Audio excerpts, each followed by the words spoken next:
I do believe that when future historians look back on the Obama era, they will identify his precipitous flight, his hasty retreat from Iraq, as his #1 strategic blunder, foreign policy blunder. And that's saying something. We created a power vacuum. It was filled by the jihadis and the haters, and the entire region is degenerating into what will be a multi-year civil war on multiple levels, a tragedy. So it's not like if we just flipped a switch and did X, Y, or Z, the terrorist threat in Iraq would go away. That's just not how that's not how it works. So we're helping them build their capability. We're helping provide them with the tools, the guidance, the assistance as they fight this fight. But it's really up to them. We're getting reports on the ground in Iraq as you take a look at a map of that country where U.S. troops are no longer on the ground, that the cities of Ramadi and Fallujah are under siege, that militants tied to al-Qaeda, carrying the black flag synonymous with al-Qaeda, are fighting for those cities, setting fire to police stations, releasing extremists from jail, and in some parts of those cities, they are in control in western Iraq of those places that a lot of U.S. soldiers and Marines died so that Iraqis could control those places. What about this rise of al-Qaeda in Iraq and all over the region? Let's bring in our panel. Steve Hayes, senior writer for the Weekly Standard. We welcome Elise Vieback, staff writer for The Hill, and syndicated columnist Charles Krauthammer. Okay, Steve. Well, I think what is particularly discouraging is the fact that the United States fought so hard in those towns and others in western Iraq to win freedom for the Iraqis, alongside Sunni tribes, and that now that's basically gone. What we saw over the last couple days is really just a culmination of a long buildup of fighting from the current version of al-Qaeda in Iraq. And you'd had a series of complex suicide bombings leading up to this. There were some 24 suicide bombings in October in western Iraq by this group, according to Long War Journal, which is really the authoritative subject on these matters. And so it's basically been a long series. This has basically been coming for quite a while. Elise, is there a sense that the administration is dealing with this in any way, shape, or form, pressuring the Iraqis in any way? Is Capitol Hill engaged on this?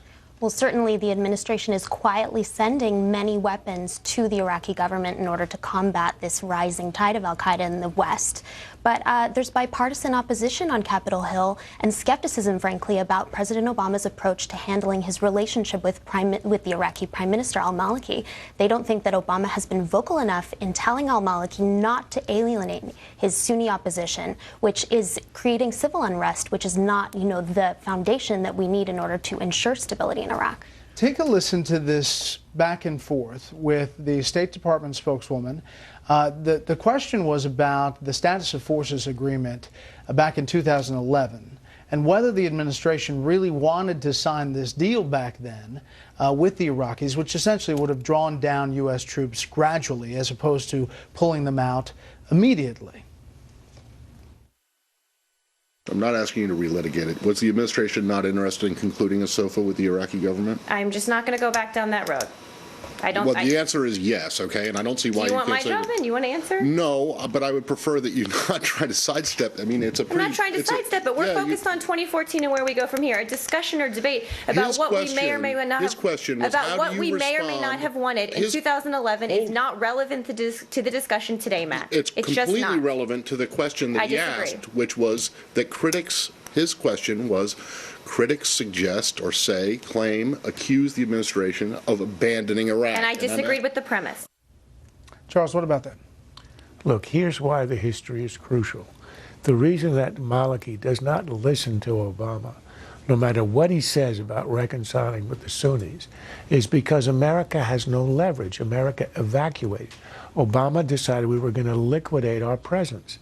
We were supposed to negotiate a status of forces agreement and to leave a residual element in Iraq that would train the Air Force, that would train the Army, that would also have special forces on the ground that would go on operations, and that perhaps the most important would mediate between the Sunnis and the Shiites and the Kurds, as it had been doing during the surge. Instead, Obama decided for political reasons that he would evacuate. He'd call it a great victory. He ended the war, but he ended the war in a way that liquidated our gains. The war was won when Obama came into office. Al-Qaeda was completely decimated. The Anbar Sunnis, who are now under attack, had turned against Al-Qaeda, joined the infidel, us, in defeating Al-Qaeda, and al-Maliki had taken on all the extremist Shiites in Basra and all the way up into Baghdad as a demonstration of how he was a nationalist and not just a sectarian. All of this was happening. What we needed was an agreement and a presence. Obama liquidated it, and as a result, he has created a vacuum which Iran has come in. Al-Qaeda is strong, not only now in Iraq, but also in Syria, and it is a catastrophe. A lot of activity on Bing, an agreement there with you, Charles. And as you take a look at some of these questions, will militants take over significant portions of Iraq? Yes, 98% across the board there. Will militants erase democratic gains made during the Iraq War? 95%. But this is a tougher question. Your feeling about U.S. involvement in the Iraq War: it was a mistake, 41%. It was worth the cost, 51%. No feeling at all, 8%. It's a tough question, Elise, and one that lawmakers obviously deal with as they look towards now Afghanistan and the dealings with the Karzai government and setting up a status of forces agreement there.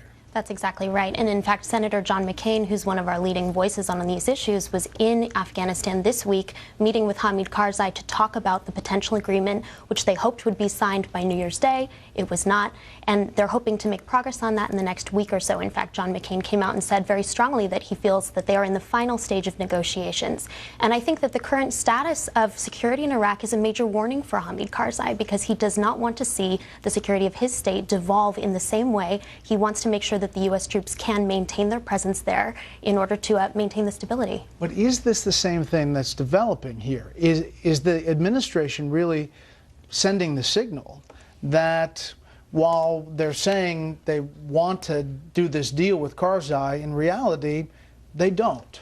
Yeah, of course. I mean, and it goes far beyond these talks of specific agreements with either Karzai or the Iraqis, and it goes with the message that we're sending to the entire region.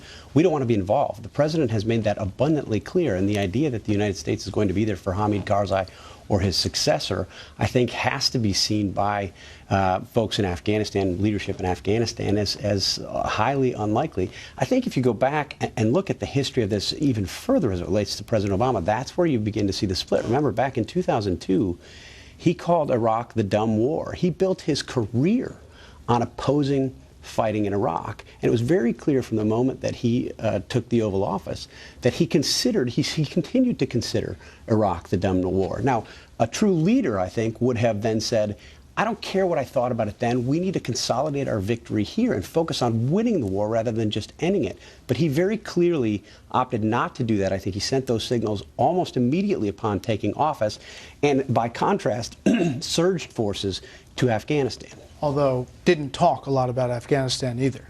He didn't say a word about it. And right now, I remember seeing a poll, I think it was last week, where the support for the Afghan war is the lowest of any war, perhaps in American history. I mean, as long as we've actually had polls.